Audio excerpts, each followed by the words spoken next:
patients need therapy.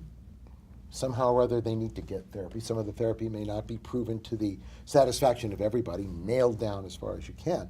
So from a patient's perspective, a provider's perspective, a payer's perspective, where are these unmet needs? Well, we know that the agents that we have, be it the corticosteroids, the anti-malaria drugs, or the immunosuppressants, they have their own issues with side effects, which impacts adherence a great deal. And even with Benlysta, and I believe that the study for Benlysta was in, I believe either was empowered enough to show response in African American or did not show response. And you have the fastest growing subgroup or group of patients that we don't know if the therapy works for or not. And so that serves as an unmet need, and again, actually delves back a little bit into the discussion we just concluded, which was when an African American patient presents, do you offer Benlysta to that patient or not? We're not even sure if it will work in those patients, and do we then still spend the money? For how long? So that's an unmet need for clinicians and for patients. For us as payers also, not very well defined endpoints as far as who is it going to work in, when do you stop therapy, who should even have these drugs. That's still a critical question, and most especially when you have instruments that are used in clinical trials, but that does not happen to transfer into clinical practice. We see this also with psoriasis, for example, where the weights measured in a clinical practice is quite different also from what the instruments that we use in clinical trials. And are advocacy groups mixing in on this? I mean, people... Well, certainly. I mean, we have the Lupus Foundation of America, and we have several advocacy groups to help basic science lupus research. But ultimately, we are going to be limited by the randomized clinical trial databases, which don't have long-term outcomes and may not identify biomarkers of success of an individual treatment. In fact, it might not even be in the best interest of industry to identify biomarkers of use. However, it will be driven, I think, by governments. So especially in Europe, the EMA, I think it'll happen in the United States too. Personalized medicine and biomarkers of response are absolutely necessary. No one wants to waste the money, but think of it the other way.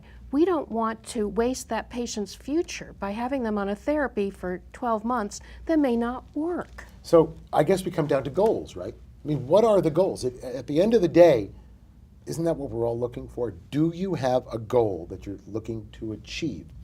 And do these goals vary by disease severity and by disease manifestation? Well, of course, we want to be saving organs and saving lives in lupus. And we will accept more risk if it's organ-threatening or life-threatening lupus in terms of infections or other side effects from treatments. But right now, we have a dreadful problem in lupus, which is we're still depending on prednisone. And it turns out that 15 years after the diagnosis of lupus, 80% of the permanent organ damage is due to prednisone. And that's not just the obvious things like osteoporotic fractures and cataracts. It's life-threatening because prednisone is an independent risk factor for thrombosis and cardiovascular disease. So for us, there's this huge need to try to limit the long-term exposure to prednisone. And I think in managed care, you don't want to pay for those hospitalizations for infections and cardiovascular disease and thrombosis. But how do we build in those costs? Because right now when people say, well, Benlysta is so expensive, we're going to have sophisticated analyses of costs. That initial upfront cost, is it going to be balanced by lesser long-term morbidity? And I can jump in too, yeah, just sure. from the perspective of hemophilia, where, for instance, for joint health, it may take decades, in adults to see some of the benefits of a therapy that has been initiated, years before. That sounds very similar to what you're describing. The longitudinal investigation is really something it's an extensive and probably expensive undertaking. But that takes data, and that does take Right. longitudinal data to be able to answer that question.